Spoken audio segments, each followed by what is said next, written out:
Comment est-ce que je suis arrivé à m'intéresser, disons globalement, aux inégalités culturelles et puis à l'éducation permanente? Je commence à donner cours au collège Sainte-Marie à Boussu. Il se fait que se trouve, mais à ce moment-là je ne le savais pas, Boulevin. Il me dit qu'il est secrétaire du mouvement ouvrier chrétien de Mons-Borinage et que si je m'intéresse aux questions d'enseignement, il pourrait m'inviter à la commission mock enseignement de Mons-Borinage. Ce que j'accepte. Donc j'y vais, je participe, et c'est comme ça que tout doucement j'ai appris un peu à connaître la manière dont des militants du mouvement ouvrier chrétien pensaient les questions d'enseignement. Louis Boulevin souhaitait ouvrir l'ISCO.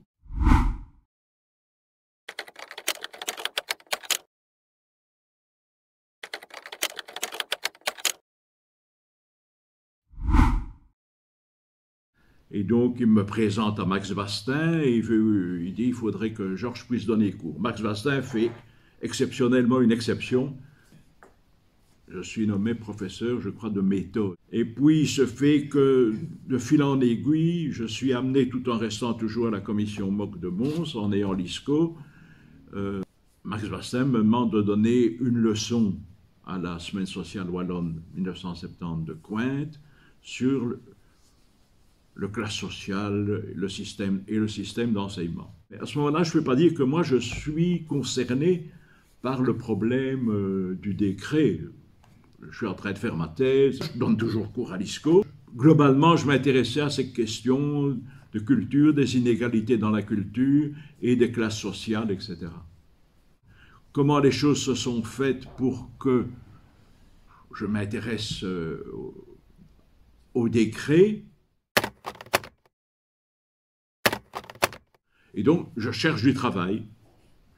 Et donc, comme on fait quand on cherche du travail, c'est ayant un système de relations, ben, je préviens le MOC, je préviens d'autres personnes que je suis à la recherche.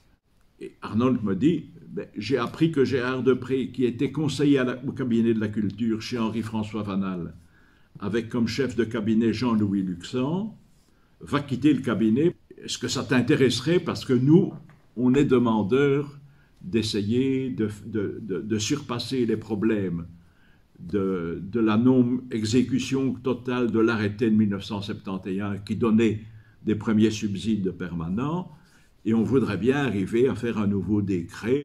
Donc je dis oui, ça peut m'intéresser. Mais comme je connaissais Gérard de près, je téléphone à Gérard, je dis est-ce que je pourrais te voir, j'ai appris que tu allais quitter, ça pourrait m'intéresser. Gérard me dit viens me voir. Et lui avait aussi, je crois, le secteur maison de culture, foyer culturel, atelier créatif, éducation permanente et jeunesse, je crois. Mais il dit quand je vais partir, probablement que la jeunesse va être mise sur quelqu'un d'autre et que ce sera ce secteur éducation permanente, maison de culture, foyer culturel qui va rester.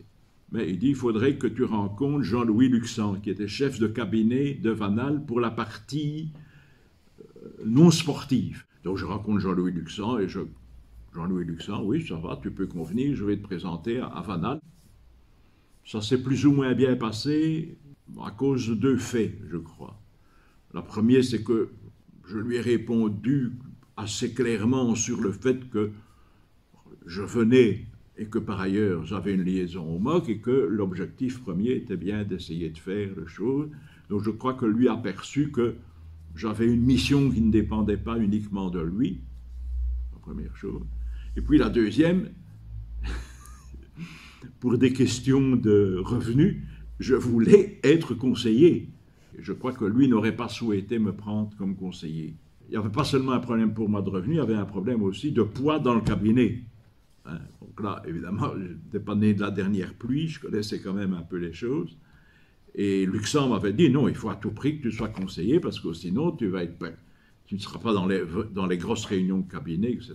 Et donc, il y a eu une hésitation de chez Vanal, et puis Arnold, et je crois Victor Michel, ont dû lui téléphoner, et j'ai quand même été pris comme conseiller. Et à ce moment-là, je me suis mis sur le problème du décret, essayer de prendre les contacts avec l'administration. Moi, je voyais bien que je ne ferais rien sans l'administration. Donc moi, je découvre que l'administration est déjà sur le décret. Mais en même temps, il faut être attentif parce qu'il y avait un projet aussi de nouveau décret pour les maisons de culture et les foyers culturels. Je perçois bien que je dois tenter de faire avancer les deux décrets en même temps. On a une première réunion où se trouve la fine équipe de l'administration, Marcel Icter, Étienne Grosjean, Henri Ingberg, Robert Detry. Marcel Icter était le visionnaire. Hein. Ingberg reconnaissait les mouvements associatifs, mais était plutôt un agent de l'État. Il croyait à la fois dans la mission propre de l'État. Les maisons de culture, pour lui, c'était essentiel, et les foyers culturels aussi, Henri. Je dirais que, par exemple, l'appui structurel des foyers culturels et des maisons de culture ne faisait pas de problème, mais l'appui structurel, enfin, les subsides structurels au mouvement associatif faisait plus de problèmes que l'appui structurel aux maisons de culture. Donc ça, c'était une première divergence. La deuxième divergence, c'était de dire qu'il faut pousser les mouvements à être novateurs, à avoir des nouveaux projets, d'une certaine manière, je dirais, en leur donnant moins de moyens structurels et en mettant plus sur les projets.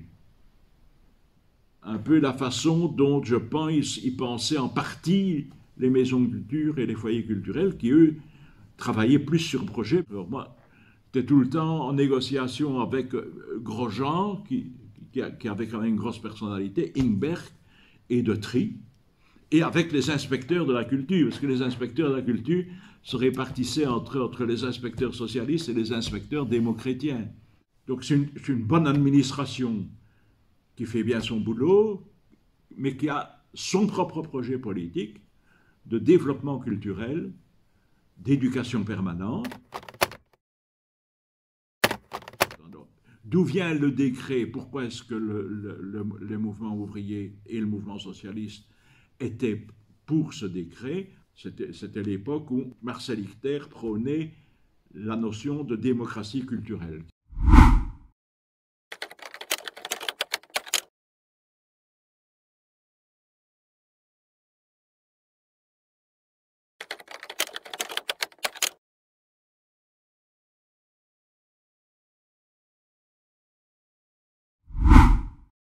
qui a été reprise en partie par les mouvements, mais qui, eux, l'appliquaient sans l'avoir théorisé à l'intérieur des mouvements. Hein, le voir, juger, agir, qui était la formation historique de tous les leaders du mouvement ouvrier de l'époque, n'avait pas théorisé la notion de démocratie culturelle, mais avait théorisé la nécessité de la démocratisation de la culture et que les travailleurs et les enfants de travailleurs étaient délaissés par le système d'enseignement. Alors, ce qui fait que les choses, qu'il y avait une alliance politique, je crois que c'est en partie lié à la fois à des besoins objectifs des mouvements socialistes et des mouvements liés chrétiens, mais aussi à la connaissance réciproque de personnes qui s'appréciaient. Les relations entre Janine et Irène et André Coles fonctionnaient bien, et je crois qu'André appréciait bien aussi Arnold. C'était l'époque où André essayait aussi d'amener les démocrates chrétiens vers le Parti socialiste. Et donc je crois que ce type de connaissance, à la fois d'estime réciproque des personnes, mais de connaissance des réseaux réciproques et d'un échange de concertation entre eux, a fait qu'en tout cas, les deux piliers qui existaient encore à l'époque se sont accordés de dire, ben oui, il faut obtenir ça. Donc, à un moment donné, ben, Van Hal a marqué son accord et Van Hal l'a fait passer au comité ministériel de la communauté française.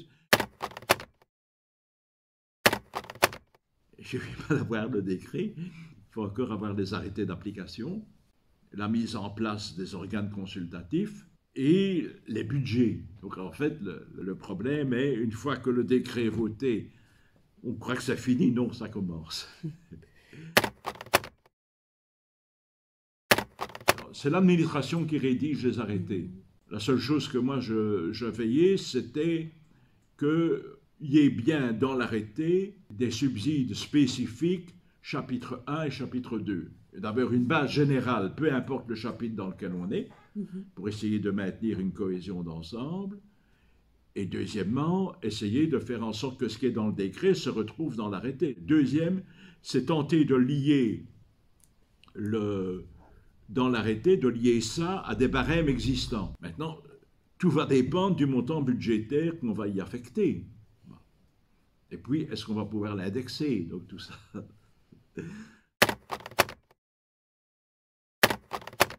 En fait, le budget de la culture, même encore actuellement, vient après, grosso modo, le budget de l'enseignement et le budget de la RTBF, plus le budget des gros théâtres, objectivement, et puis ce qui arrive, jeunesse, éducation permanente, etc., c'est un budget de solde à l'intérieur d'un autre budget de solde.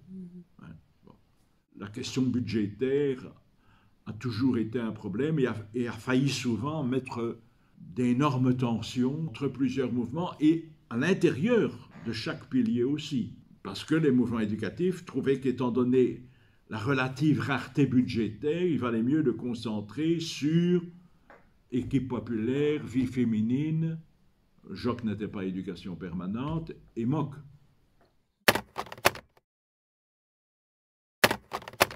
Ma politique, mais c'était la politique du bureau, c'était nous devons maintenir la paix sociale entre toutes les organisations. Même si ça n'a pas toujours été perçu comme ça.